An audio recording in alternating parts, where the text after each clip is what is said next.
মাটি দেওয়ার পরে সবাই যখন চলে যাবে, দুইজন ফেরেশতা আসি আমাকে বসাবে।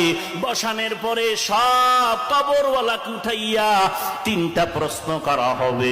কোন দল কর্তা এটা জিজ্ঞাসা করা হবে না, তোমার কয়তলা বিল্ডিং আছে তাও জিজ্ঞাসা করা হবে না, তুমি কয় ক্লাস করে আলেম হয়েছো তাও জিজ্ঞাসা করা হবে না। সবাইকে প্রশ্ন হবে তিনটা, রবের পরিচয় দাও, ধর্মের পরিচয় দাও, রাহমাতুল লিল আলামিনের পরিচয়টা দাও। ওরে আল্লাহর বান্দারা, দুনিয়াতে যারা রবের গোলামি করছে তারা বলবে রব্বি আল্লাহ,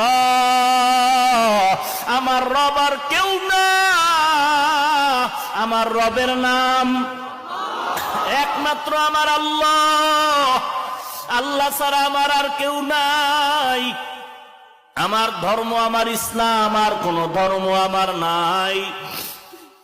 এরপরে বলবে মদিনার নবী রাহমাতুল লিল আলামিনের পরিচয়টা দাও। আল্লাহর নবীর সাথে একটা রাস্তা করে দেওয়া হবে, আর বলবে এই ব্যক্তিরে চিনুনি। যারা নবীর সুন্নতের আমল করে গেল তারা দেখা মাত্রই বলবে ইনি তো সেই মায়ার নবী আমার।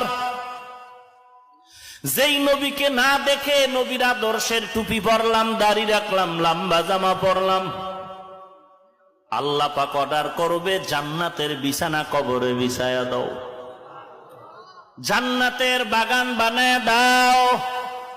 তখন আর 3.5 হাত কবর থাকবে না, অনেক বড় হয়ে যাবে ফুলের বাগান। বলে এটা কেমন করে সম্ভব?